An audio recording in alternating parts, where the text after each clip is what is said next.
என் அன்பார்ந்த பெற்றோர்களே, ஆசிரியர்களே, மாணவர்களே, இந்த டீனேஜ் இன்ஃபேச்சுவேஷனை பற்றி பேசிகிட்டு இருக்கோம்.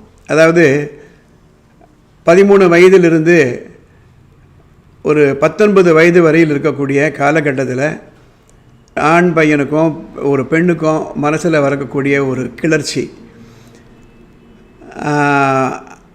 அது அவங்க எந்த விதத்தில் பாதிக்கப்படுறாங்க, அவங்க படிக்கக்கூடிய காலத்தில் மனசு சிதற விட்டு அதன் காரணமாக அடுத்து வரக்கூடிய 5 ஆண்டுகள் 10 ஆண்டுகள் தங்களுடைய காலத்தை எப்படி வீணெடுத்து விடுகிறார்கள் என்பதை பற்றி தான் இப்போ நம்ம பேசிட்டு வரோம்.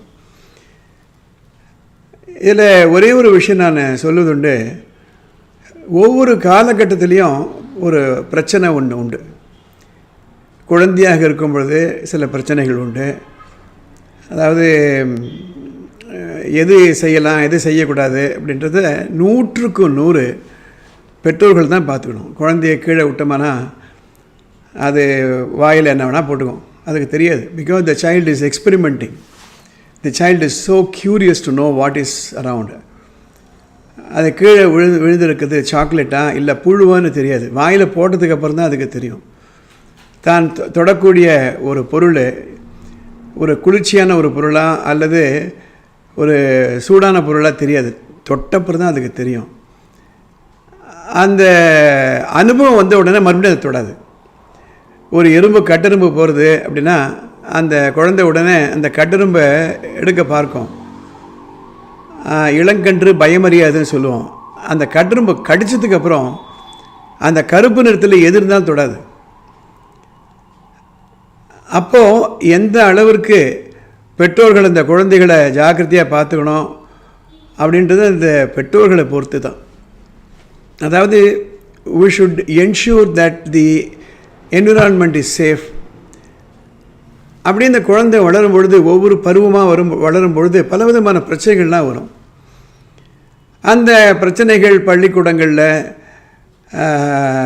வெளியிடத்தில் வரும்பொழுது அதுக்கு பொறுப்பு அந்த குழந்தைகளால் ஏற்றுக்கொள்ள முடியாது.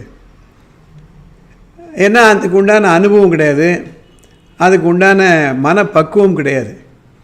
அப்படி பார்க்கும் பொழுது இந்த டீனேஜ் வரும்பொழுது என்ன நடக்குதுன்னா, அந்த குழந்தைகளுக்கு உடலுக்குள்ளே சில மாற்றங்கள் வருது. அந்த குழந்தைகளை அப்பாற்பட்டு வெளியில் இருக்கக்கூடிய சூழ்நிலையில் பல மாற்றங்கள் வருது. அந்த உடலுக்குள்ளே வர மாற்றங்கள் என்னென்னா ஹார்மோன்ஸ், பியூபர்ட்டின்னு சொல்லுவாங்க. வயதுக்கு வருவாங்க பெண்கள், அந்த வயதுக்கு வருவாங்க. ஆண் பிள்ளைகளாக இருந்தாலும் அவங்களுக்கும் ஒரு மெச்சூரிட்டின்னு ஒன்று உண்டு. குரல் மாறும், மீசை விளர ஆரம்பிக்கும். இதெல்லாம் அந்த டீனேஜ் வரக்கூடிய ஒரு நிகழ்வுகள். அந்த நேரத்தில் எமோஷ்னலாகவும் அவங்க பாதிக்கப்படுவாங்க. அந்த நேரத்தில் யாரை பார்த்தாலும் அழகாக தெரியும். இது காதல் அப்படின்னு நினச்சிப்பாங்க. இது காதல் அல்ல, மோகம். மோகம் 30 நாள் சொல்லுவாங்க, ஒரு பழமொழி உண்டு. அந்த மோகம்ன்றது கொஞ்ச நாள் தான் இருக்கும். ஆனால் அது கொஞ்ச நாள் இருக்கக்கூடிய இந்த மோகத்தை பர்மனெண்ட் நினச்சிக்கூடிய ஒரு மனப்பக்குவம் இல்லாத நிலையில் இந்த குழந்தைகள் இருக்காங்கன்றதை நாம் புரிஞ்சுக்கணும். அது மட்டுமல்ல, வெளியில் நமக்கு இருக்கக்கூடிய பல நிகழ்வுகளை நம்ம கொஞ்சம் ஆராய்ந்து பார்க்கக்கூடிய ஒரு மனப்பக்குவம் வளர வளர தான் வரும். ஆனால் அந்த நேரத்தில் வராது. இதை நம்ம கொஞ்சம் புரிஞ்சுக்கிட்டோம்னா இதனால் வரக்கூடிய விளைவுகள்லேருந்து நம்ம குழந்தைகளை காப்பாற்ற முடியும்.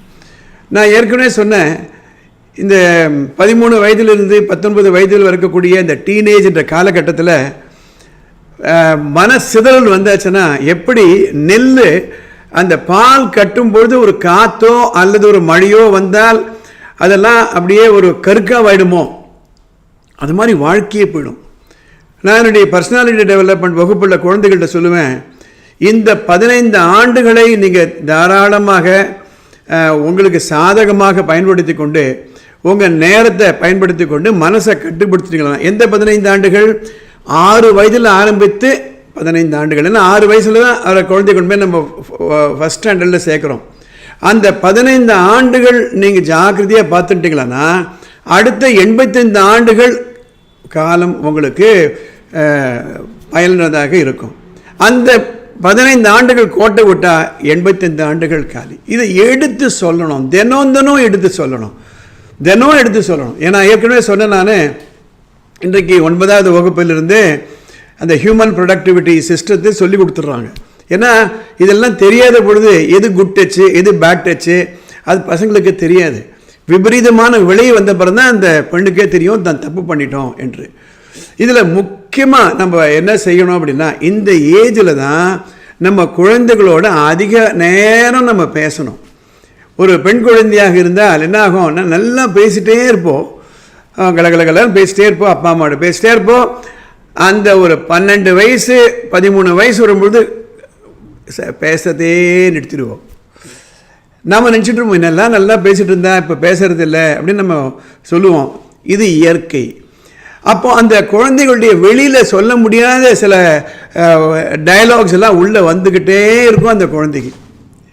யதாஸ்ருதம் ததா புத்தின்னு சொல்லுவாங்க, யதா திருஷ்டி ததா புத்தின்னு சொல்லுவாங்க. அதாவது எதை பார்க்கிறாயோ அப்படி தான் புத்தி, எதை கேட்கிறார்களோ அப்போ தான் அதே மாதிரி தான் அந்த புத்தி.